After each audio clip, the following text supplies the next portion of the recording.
लेकिन चलिए सबसे पहले बात करेंगे संभल की, जहां संभल में संग्राम छिड़ा हुआ था और अब वो शोर सड़कों और सदन तक पहुंचता दिखाई दे रहा है। सबसे पहले बात इसी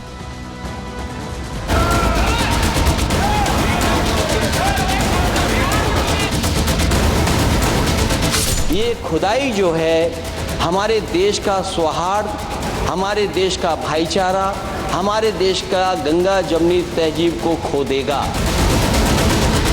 भीड़ को संदेह हुआ कि मस्जिद में तोड़फोड़ करने जा रहे हैं, तो उसके बाद अशांति हुई, पुलिस ने गोली चलाई।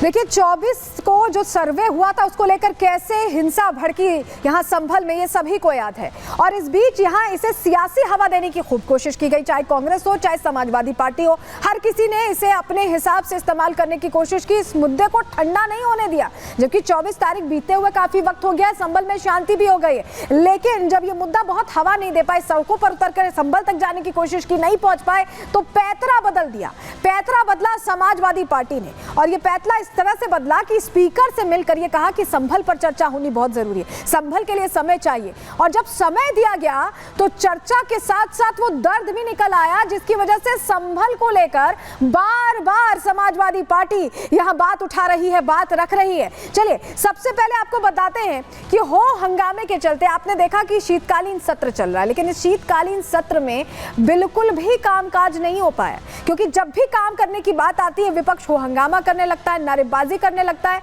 और ये नारेबाजी इस तरह से होती है कि कहीं ना कहीं दिक्कत खड़ी हो जाती है। जो जनता के मुद्दे हैं, जो मेरे और आपके पैसे हैं टैक्स के, वो यहाँ पर नहीं पहुंच पाते हैं। जिस तरह का विवाद संभल पर छेड़ा गया, ये अपने आप में प्रश्न खड़े करता है, क्योंकि जब माहौल शांत हो गया है तो क्यों ऐसी स्थिति बनाई जा रही है, ये अपने आप में सवाल है। सदन के अंदर, राज्यसभा में भी और लोकसभा में भी समाजवादी पार्टी के चेहरों ने, खुद अखिलेश यादव ने पहले क्या कहा ये सुन लीजिए, फिर आगे इस पर बात करें।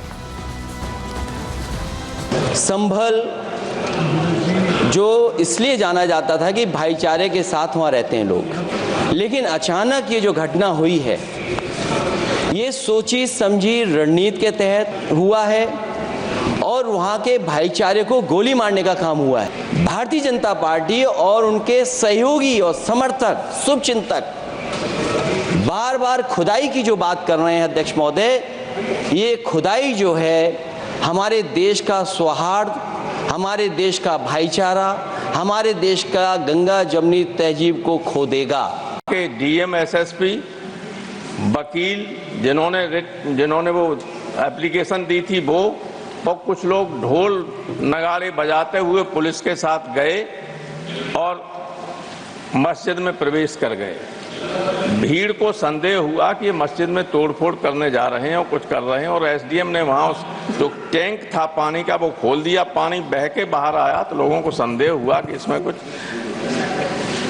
गड़बड़ी हो रही है। तो उसके बाद अशांति हुई, पुलिस ने गोली चलाई, 5 लोग मारे गए, 20 लोग घायल हुए।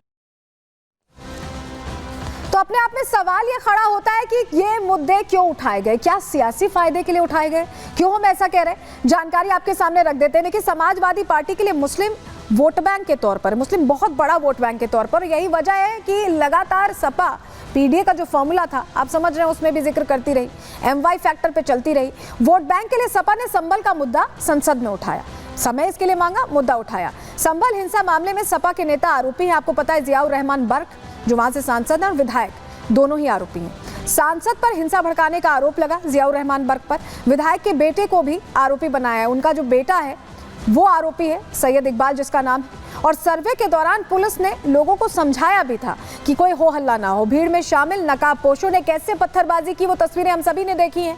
गाड़ियों को आग लगाते दंगाई भी खुलकर तस्वीरों में कैद हो गए थे, सामने आ गए थे। सपा ने एक बार फिर पत्थरबाजी को गलत नहीं ठहराया। सदन के अंदर सपा के नेता प्रशासन पर ही प्रश्न खड़े करते, सवाल खड़े करते यहाँ पर दिखाई दे रहे थे और इसी मुद्दे को उठाते हुए दिखाई दे रहे थे। लेकिन आपने एक चीज नोटिस की होगी कि जब जब समाजवादी पार्टी कहती है तो यहाँ पर प्रशासन पर, संवैधानिक पदों पर बैठे लोगों पर किसी को भी सवाल करने से परहेज नहीं करती। और ये सिर्फ अखिलेश यादव का स्टाइल नहीं है, ये बाकी नेता भी उसी तरह से चलते, उनके चाचा भी वैसे ही चलते। चलिए आपको जरा बताते हैं कब कब प्रशासन पर सवाल खड़े किए गए, जरा समझिए। सबसे पहले अखिलेश यादव का बता रहे हैं, कटघरे में वो हमेशा ही प्रशासन को खड़ा कर देते हैं। संभल में पुलिस ने गोली चलाई, इनकी तरफ से कहा गया। उपचुनावों में पुलिस ने वोट डालने से रोक दिया, ये भी आरोप इन्हीं की तरफ से लगाए गए। धड़ाधड़ ट्वीट उस दिन इनकी तरफ से किए गए थे जिस दिन चुनाव था। शिवपाल यादव उनके चाचा, प्रशासन मनमानी कर रहा है, ये शिवपाल यादव ने कहा कि प्रशासनिक अधिकारी बेलगाम हो गए हैं। और उससे भी दो हाथ आगे क्या कहा कि अधिकारियों का नाम लाल कलम से लिख लो, 27 में जब सरकार बनेगी हिसाब करेंगे। ये उन्होंने खुले मंच से कार्यकर्ताओं को कहा। और उनके दूसरे चाचा, ये तो शिवपाल यादव से 2 कदम और आगे निकले। इन्होंने तो जजेस पर ही शुरू कर दिया कुछ भी कहना। सीजीआई पर ही अभद्र टिप्पणी इनकी सामने आई, जिस पर इन्हें माफी भी मांगनी पड़ी, बात वापस लेनी पड़ी थी। जजों पर अभद्र टिप्पणी इनकी तरफ से बार बार की जाती है।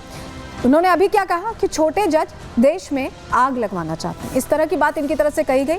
और कुंदरकी में प्रशासन ने वोट डालने से रोका, ये आरोप भी प्रशासन पर लगाए। तो आप ये देख पा रहे हैं कि ये जो समाजवादी पार्टी के जो तमाम बड़े चेहरे हैं, ये क्या करते हैं कि लगातार कोशिश ये करते हैं प्रशासन पर, संवैधानिक पदों पर बैठे लोगों पर प्रश्न खड़े कर देना। लेकिन आज क्या हुआ, संभल के लिए समय मांगा था, उपचुनावों में हार की शिकायत करने के लिए समय नहीं मांगा था समाजवादी पार्टी ने, और स्पीकर ने समय भी इसीलिए दिया था। लेकिन ये करते करते अचानक राम गोपाल यादव भूल गए कि सदन के अंदर उन्होंने दरअसल सच्चाई कह दी, एक्सपोज हो गए खुद ही। सुनिए जरा कैसे एक्सपोज हुए, आपको जरा सुनवा रहे हैं। उत्तर प्रदेश में जो चुनाव हुए थे उसमें वो बगल के जिलों में पुलिस ने किसी को वोट डालने नहीं दिया गया और जबरदस्ती चुनाव कब्जा कर लिया था। और उससे ध्यान बटाने के लिए राम गोपाल जी, आपसे आशा करता हूं संयम बरतेंगे। योजनाबद्ध तरीके से सब ये हुआ और उसका सबूत सुनिए, उसका प्रमाण ये है कि जो कमेटी गवर्नमेंट ने बनाई है। 3 मिनट सर, अभी 3 मिनट तो हुए। Made your point sir, made your point. Santosh Kumar P, thank you sir. Nothing is going on record except Santosh Kumar P. Sir कह दिया सर आपने, sir you made your point. Sir Gopal ji, आपने वकीलों पर कहा, पर आप बहुत अच्छे वकील हैं, यू मेड योर पॉइंट।